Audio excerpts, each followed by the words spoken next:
goodness. First time ko itong gagawin and ito na yung last time na magsasalita ako, kasi gusto ko lang na malaman niya na hindi porket na nahimik kami, hindi porket tahimik lang kami at hindi pumapatol, pwede niya nang gawin yun, sa pamilya namin. No, hindi po pwede yun.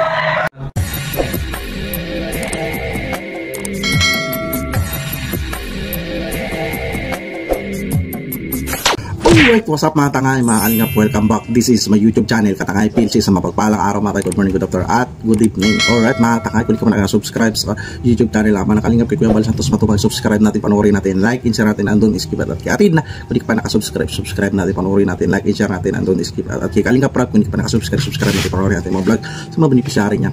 At kay Tikaram ka Business Official, subscribe natin, panoorin natin, like, and share natin, andun, skip at sa akin munting YouTube channel, kung di ka pa nakasubscribe, subscribe ka na para update ka sa mga upload na reaction ko mga idol mga guys. Hindi ka pa nakapalo sa Facebook ko, Katangay PLC, at ipipits ko, Katangay PLC 2.0. Papalo ka na para update ka sa mga upload reaction. Alright mga tangay mga idol, mag-reaction tayo for today dito nga ang ate ni Joy nagsalita na at may siniwalat, at ito may video clips tayo, panoorin natin at bigyan natin ng reaction. Tara mga idol.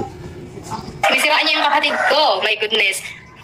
First time ko itong gagawin and ito na yung last time na magsasalita ako, kasi gusto ko lang na malaman niya na hindi porket na nahimik kami, hindi porket tahimik lang kami at hindi pumapatol, pwede niya nang gawin yun, sa pamilya namin. No, hindi po pwede yun. Saka, at sino kaya ito mga idol? At ito nga na nahimik ang ating pamilya ni Diwata Joy, at sino nga tinutukoy ng ate ni Joy nga ito na naninira, di ba mga idol? Kay Diwata Joy. Hindi mo ba iniisip na yung mga taong ginagamit mo para siraan kami, yung mga taong sinisiraan, yung mga taong sinisiraan mo kami, atan ba? May kausap siya, tapos sinisiraan niya kami sa kausap niya. Hindi niya ba alam na yung taong yun, and sa'yo, sa mga sinabi mo tungkol sa kapatid ko, nakarating yun sa akin. At hindi ko yung pinakita kila mama. Kasi nga, sobrang nilulook up siya ni mama. Kaya hindi ko yung ipinakita kay mama. Pero grabe ka. Grabe siya. Hindi ako mag-name drop. Gusto ko lang malaman mo na alam ko yung mga pinagsasasabi mo. So, sabi ng ate ni Joy ay hindi siya mag-name drop. At dito ay nalaman ng ate ni Joy na naninira nga. Grabe, no? Meron nangyari pala to. No? Na hindi porket na nahimik kami kasagsagan ng issue, pwede mo nang gawin sa amin yung mga ginagawa mo sa ibang tao. Hindi mo yun pwedeng gawin sa amin at itigil mo na yun. Hindi ako mag-name drop. Gusto ko lang na kumalat ito tapos makita niya para alam niya na alam ko yung ginagawa niya. So, sabihin, at dito may alam yung ate ni Joy sa hindi niya niname drop ito. So, dito ay niwawarningan niya yung naninira sa pamilya nila. Di ba mga idol?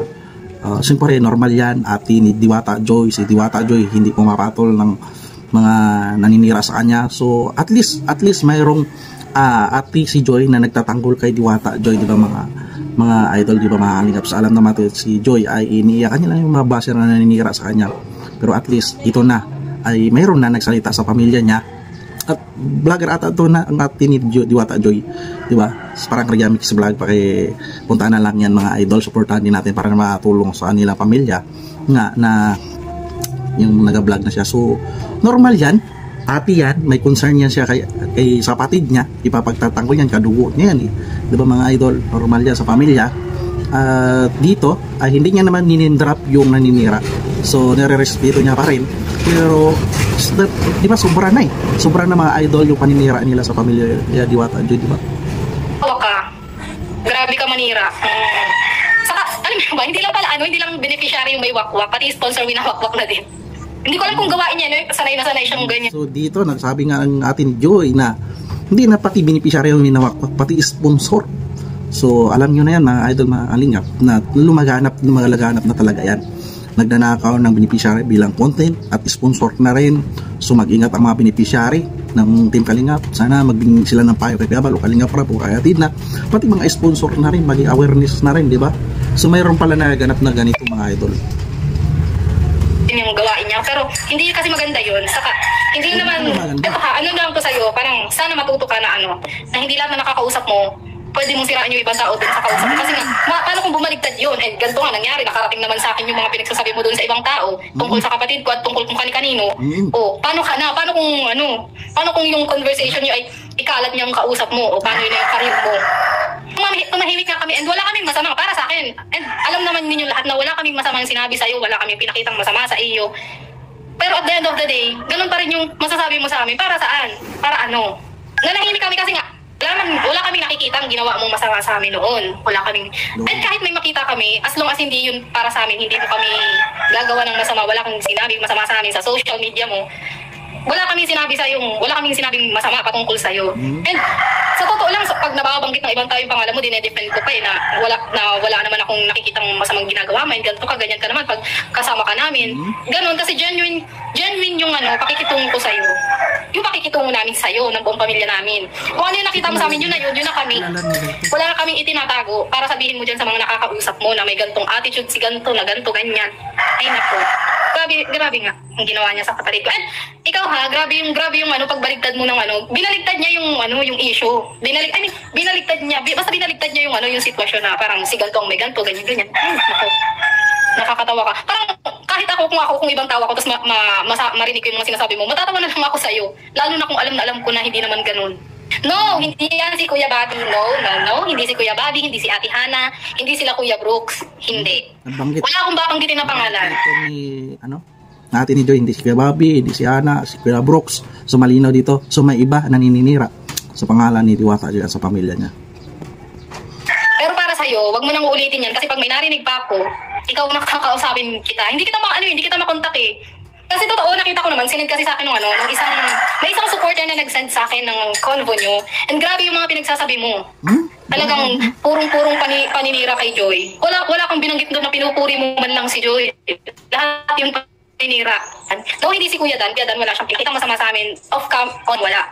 Sana makarating to sa kanya, na alam ko yung mga pinagsasabi mo sa ibang tao patungkol sa...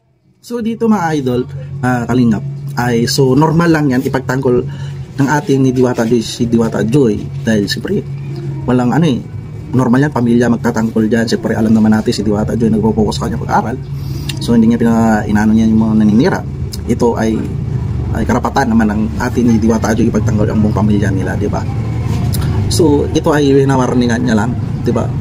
Hindi niya naman hindi name drop para hindi rin masira yung pagkatao ng naninira kay Diwata Joy. Sana ilugar niya rin yung siya kay Diwata Joy. Bakit pinapansin niya pa si Diwata? Kung saan siya yung idol niya, di ba? Doon siya, hindi naman nangingialam si Diwata Joy sa kanya, di ba? Di ba?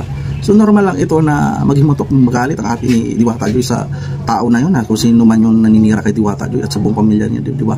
So alright mga idol, yan yung ng pagdipin ng atin ni Diwata Joy sa kanya, sa naninira kay Diwata Joy. So normal yan pagtanggol niya si Diwata Joy, di ba mga idol? Kapatid niya yun kadugo niya yun di ba? So alright mga idol, yan yung reaction ko. At supportan din natin ang atin ni Diwata Joy. Nag-vlog ata siya, So Rianix vlog ata yan. At sama na kalingap kay Kuya Bal Santos Matubang. Kung di pa nakasubscribe, isubscribe natin, panoorin natin, like, and share natin, andun din sige patpatkiatid na. At kay Kalingap para sa mga vlog niya sa mga beneficiary, at kay Tikram, ka-business official, at Papa Dins, at sa aking munting YouTube channel. Kung di ka pa nakasubscribe, mag-subscribe ka na para updated ka sa mga upload reaction ko at mga save ko at ipipits ko, nag-upload rin ako dyan para updated ka. So maraming salamat sa panonood sa aking reaction at see you sa next reaction ko, at lagi tayo mag-ingat mga idol, at lagi tayo see you sa next reaction ko, at maraming salamat. Adios, bye bye, thank you.